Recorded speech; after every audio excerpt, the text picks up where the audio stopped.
Et on commence le journal d'After Business par cette fameuse taxe sur les dividendes. Alors on ne va pas vous mentir, c'est vraiment la patate chaude du gouvernement. Patate qui va in fine coûter très très cher aux contribuables. Et c'est notre chiffre du jour, 10 milliards d'euros. C'est ce que l'État va devoir rembourser aux grandes entreprises. C'est plus que ce que Bercy avait budgété. Cette taxe de 3% sur les dividendes des grands groupes avait été mise en place en 2012, mais elle a été invalidée par le Conseil constitutionnel. Et c'est un véritable casse-tête pour Bercy. Jean-Baptiste Huet. Pour compenser des pertes de recettes budgétaires et encourager les entreprises à réinvestir leurs bénéfices, François Hollande, en 2012, instaure une taxe de 3% sur les dividendes. Seulement après la censure de cette taxe par le Conseil constitutionnel il y a quelques jours, l'État va devoir rembourser les entreprises. En 5 ans, ces dernières ont acquitté 10 milliards d'euros. Même si Bercy avait anticipé cette décision, seuls 5,7 milliards ont été mis de côté. Cette provision ne sera pas suffisante, admet aujourd'hui Bruno Le Maire. Des pistes sont donc en ce moment à l'étude, comme un remboursement étalé sur 10 ans ou encore la création d'une contribution exceptionnelle. En clair, une taxe pour rembourser la taxe. Ce n'est pas aux entreprises de payer pour les dysfonctionnements de l'État, s'emporte Pierre Gattaz, le président du MEDEF.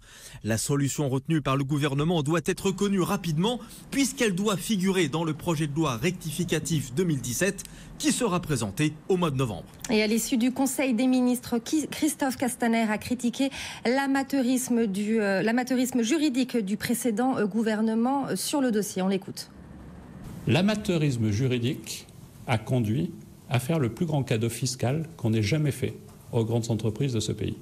Parce qu'au fond, celles et ceux qui donnent des leçons, lancent des appels au gouvernement, sont au fond responsables d'une dette de l'État qui est égale à 4-5 années d'ISF. Voilà la réalité de ce dont on parle. Et je pense que, à minima, la modestie face à ce genre de situation devrait s'imposer. Parce que ceux qui devront demain faire face à cette ardoise laissée par une impéritie juridique, qui était connue quand on a préparé le budget 2016, quand on a préparé le budget 2017, et pourtant aucun crédit n'avait été prévu pour faire face à cette situation. Je le dis parce que l'amateurisme juridique permet vraiment de faire un cadeau aux grandes entreprises dans des conditions qui doivent poser, qui doivent interroger les Français. Et puis concernant la réforme de l'ISF, la polémique ne retombe pas, Stéphanie. Plusieurs dizaines de députés et de sénateurs ont demandé un chiffrage précis de l'impact de la réforme pour les 100 contribuables les plus riches. Pas question, a répondu Bruno Le Maire, qui met en avant le secret fiscal, ce que regrette Valérie Rabault, elle est députée PS du Tarn-et-Garonne. On respecte le secret fiscal, on n'a pas du tout envie qu'il y ait des noms qui soient mis comme ça dans la nature, on respecte le secret fiscal. Mais respecter le secret fiscal n'empêche pas d'avoir des informations pour voter. Et effectivement, sur les 4,5 milliards d'euros de chèques qui vont être faits aux Français les plus aisés, nous souhaitons savoir combien les 100 les plus aisés vont recevoir. Hier, le ministre nous a donné un élément dans l'hémicycle, il nous a dit combien les 1000 les plus aisés allaient recevoir. Uniquement sur l'ISF, sans prendre en compte le prélèvement forfaitaire unique. Donc toutes ces données, elles sont indispensables dans une démocratie. L'argent public, c'est l'argent des Français. Et quand on est parlementaire, on a la responsabilité de faire en sorte que cet argent soit le mieux utilisé possible. Donc demander ces informations ne remet nullement en cause le secret fiscal qui est bien entendu, qui doit être préservé et protégé. Mais par contre, avoir ces informations dans le débat parlementaire avant de voter, ça paraît quand même aller de soi. Alors Bruno Le Maire a quand même répondu qu'avec les réformes fiscales, l'État allait rendre 400 millions d'euros aux 1000 plus gros contributeurs de l'ISF. Ça correspond à 10% du montant total de l'ISF qui rapporte plus de 4 milliards d'euros par an à l'État. Deuxième info du journal d'After Business, les résultats de Carrefour, des résultats très très attendus, surtout après l'avertissement du groupe cet été au mois d'août de mémoire. Le chiffre d'affaires de Carrefour est en hausse de 0,4% au troisième trimestre à un peu plus de 21,8 milliards d'euros. En France, les ventes ont reculé de 1,3%. Alexandre Bompard, qui est aux commandes depuis 3 mois, doit présenter son nouveau plan stratégique d'ici à la fin de l'année. Et selon une note d'analyse de Natixis, Carrefour doit prendre des mesures drastiques pour retrouver de bonnes performances. Hélène Cornet. Pour remettre le distributeur sur pied, un traitement de choc s'impose. On parle bien d'un grand nettoyage, affirment les analystes de Natixis, avec fermeture ou cession des magasins les moins rentables, réduction de la surface de vente des grands hypermarchés, alignement des conventions collectives des salariés, réorganisation des sièges sociaux. Il faudrait faire baisser les charges d'exploitation de près de 7%, disent-ils, ce qui reviendrait à dégager 1 milliard d'euros pour financer par exemple des baisses de prix. Ce n'est qu'avec ces mesures drastiques, avancent les analystes, que Carrefour pourra retrouver de bonnes performances.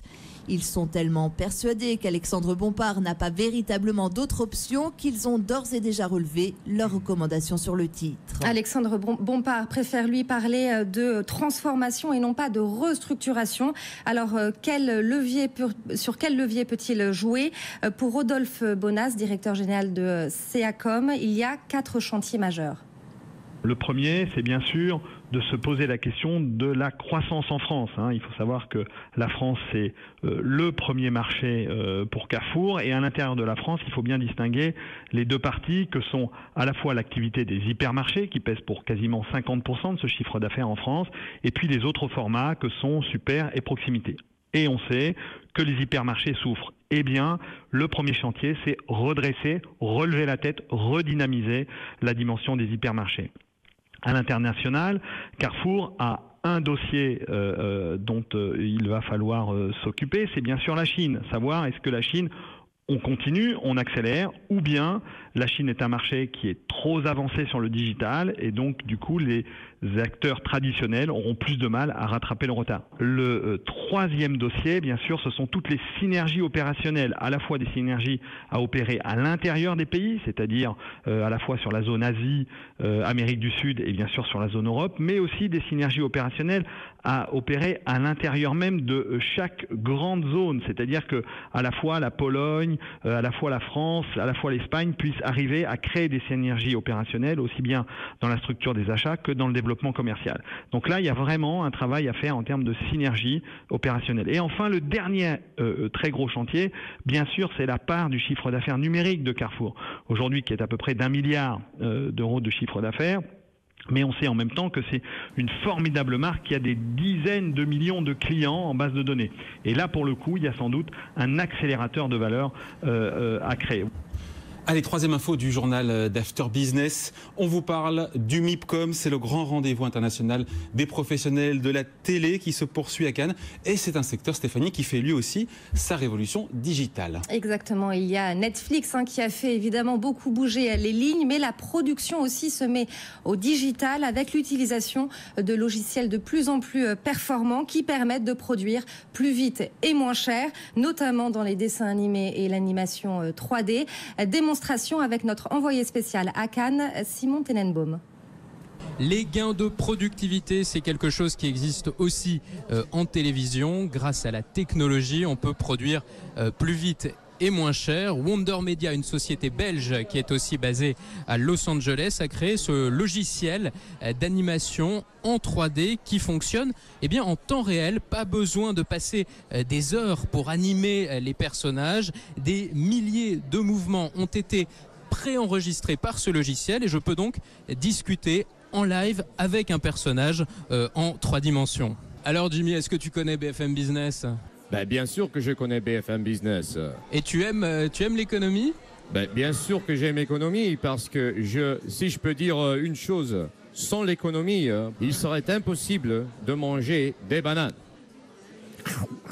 Alors, la voix de ce petit personnage est interprétée à côté par un comédien. En revanche, tous ces mouvements, ces gestes, la synchronisation de ses lèvres, tout ça est entièrement géré en direct par ce logiciel. Rien n'a été préparé. Concrètement, Wonder Media est capable, avec ce logiciel, de produire en seulement une semaine 6 minutes de dessin animé en 3D entièrement. Et ça, c'est vraiment très rapide. On peut aussi imaginer, avec cette solution, des talk-shows où un de ces petits personnages pourrait interagir en live avec un animateur. Dans le reste de l'actualité de ce mercredi, la bataille autour de l'encadrement des loyers se poursuit. On vous en parlait hier, la justice a annulé l'encadrement des loyers à Lille, mais le gouvernement ne compte pas en rester là.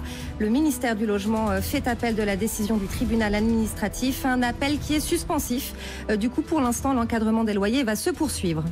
La mise en garde de Steven Mnuchin, le secrétaire américain au Trésor. Il prévient que le marché boursier chuterait si la réforme des impôts de Donald Trump n'était pas adoptée. La réforme fiscale veut notamment réduire les taxes des entreprises pour les faire passer de 35 à 20% des bénéfices. Enfin, dans l'actualité entreprise, ce changement historique à la tête de Danone. Et c'est la fin d'une époque. Franck Ribou cède la présidence de Danone à Emmanuel Faber, qui devient le PDG. Il en était le directeur général depuis 3 ans. Il prendra ses fonctions le 1er décembre. Franck Ribou devient lui président d'honneur de Danone.